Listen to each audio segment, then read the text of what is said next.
Hello, everybody. Welcome to my Bible reading channel. I know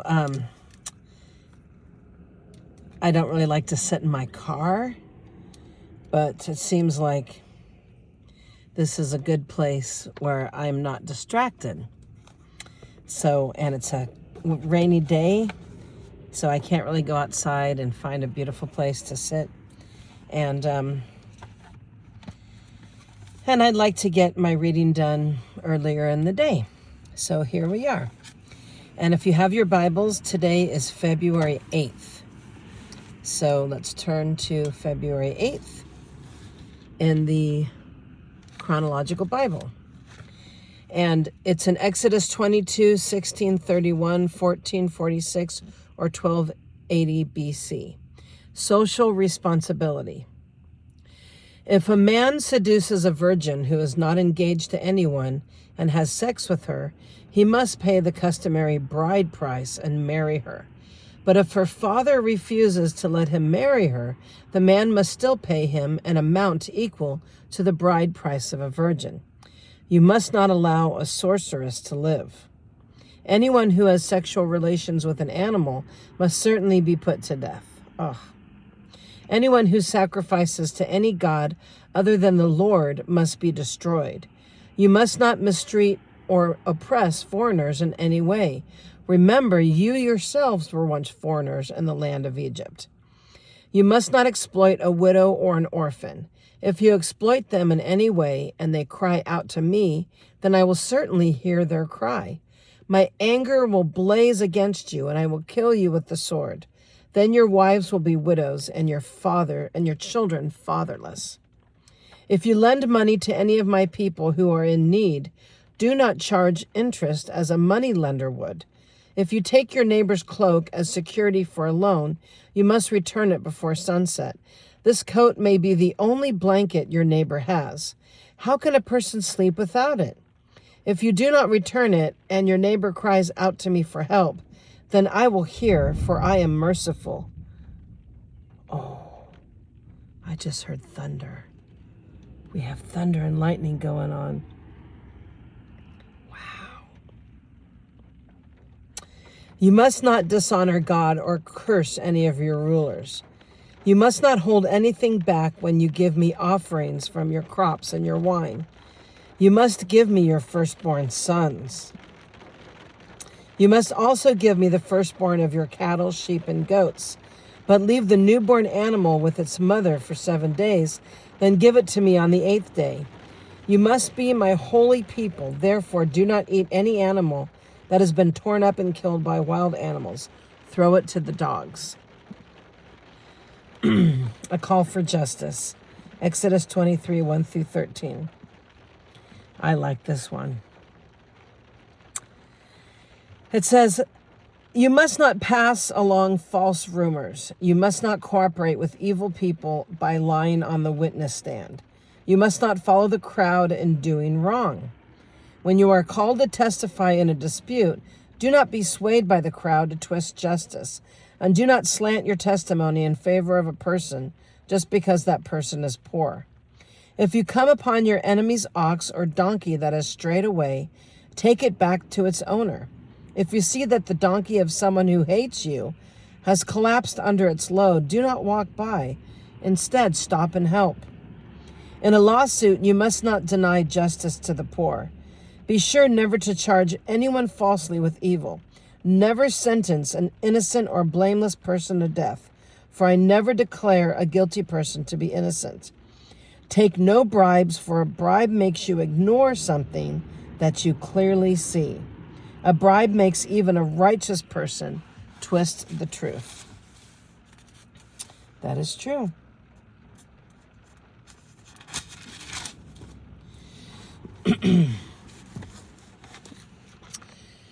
You must not oppress foreigners. You know what it's like to be a foreigner, for you yourselves were once foreigners in the land of Egypt.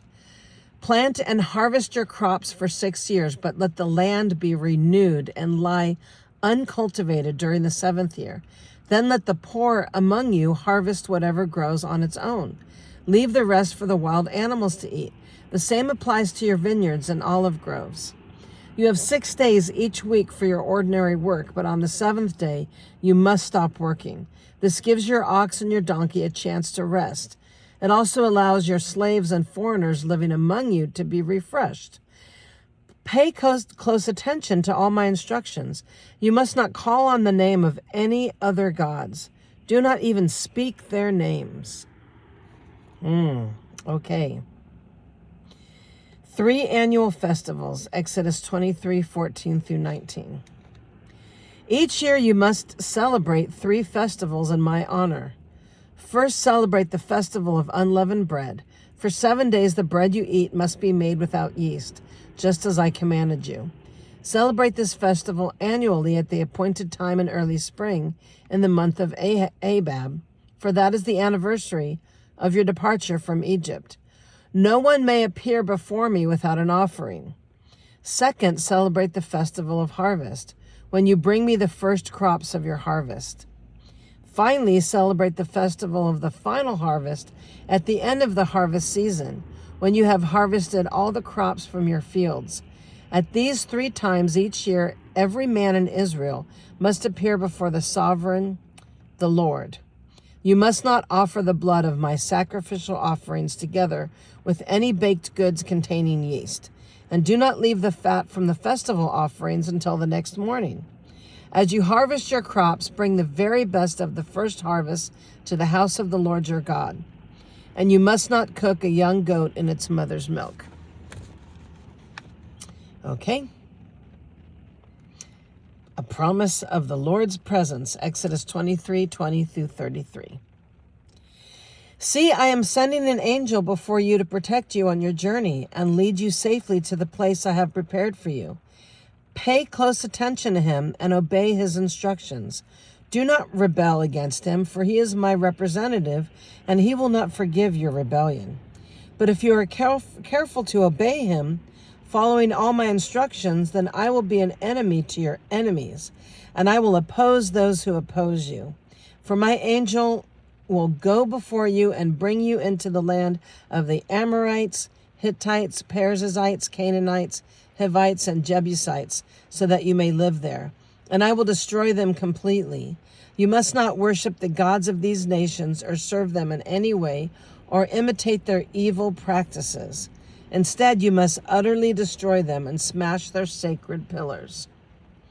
You must serve only the Lord your God. If you do, I will bless you with food and water, and I will protect you from illness. What's been happening the last 3 years in our world? Let me read that again. You must serve only the Lord your God, and if you do, I will bless you with food and water, and I will protect you from illness. Okay? Absolutely. There will be no miscarriages or infertility in your land, and I will give you long, full lives. I will send my terror ahead of you and create panic among all the people whose lands you invade. I will make all your enemies turn and run. I will send terror ahead of you to drive out the Hivites, Canaanites, and Hittites. But I will not drive them out in a single year, because the land would become desolate and the wild animals would multiply and threaten you. I will drive them out a little at a time until your population has increased enough to take possession of the land. And I will fix your boundaries from the Red Sea to the Mediterranean Sea, and then from the eastern wilderness to the Euphrates River. I will hand over to you the people now living in the land, and you will drive them out. I will drive them out ahead of you. Make no treaties with them or other gods. They must not live in your land, or they will cause you to sin against me.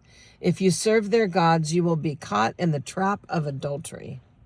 You don't want to serve any other god except for the Lord. Israel accepts the Lord's covenant. Exodus 24:1-18. Then the Lord instructed Moses, "Come up here and bring along Aaron, Nadab, Abihu, and the 70 of Israel's leaders. All of you must worship from a distance.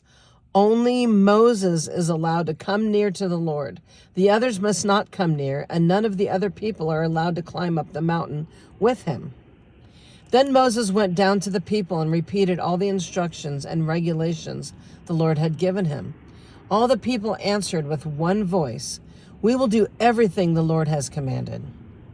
Then Moses carefully wrote down all the Lord's instructions. Early the next morning, Moses got up and built an altar at the foot of the mountain. He also set up 12 pillars, one for each of the 12 tribes of Israel. Then he sent some of the young Israelite men to present burnt offerings and to sacrifice bulls as peace offerings to the Lord. Moses drained half the blood from these animals into basins. The other half he splattered against the altar. Ugh. Then he took the book of the covenant and read it aloud to the people. Again, they all responded, "We will do everything the Lord has commanded. We will obey."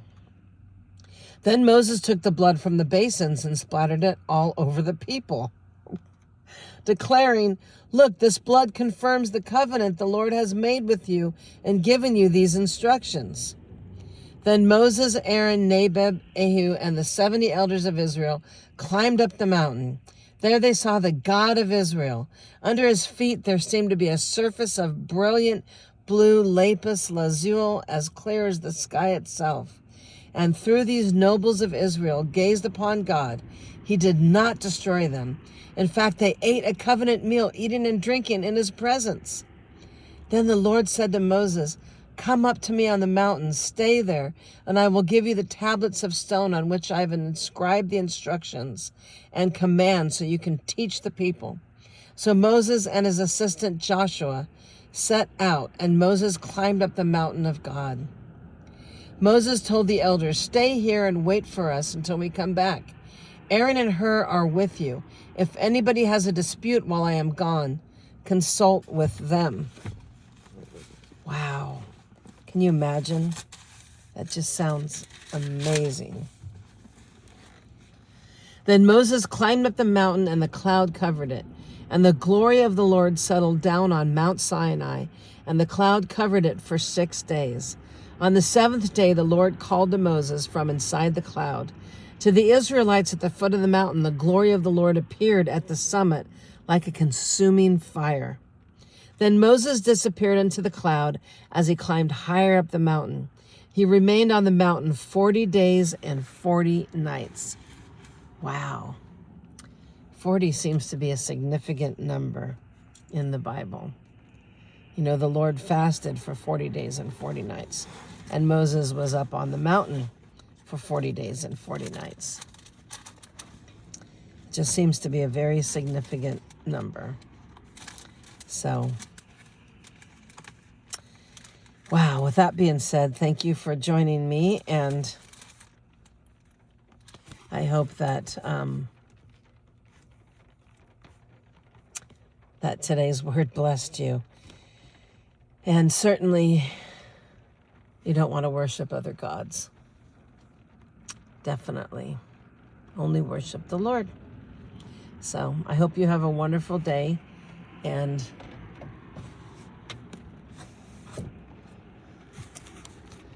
the rain is coming down. I was hoping for lightning and thunder so you could see it, but I have no control over the weather. Anyhow, so thanks for being here. God bless you. And I hope you have a wonderful day. And join me tomorrow.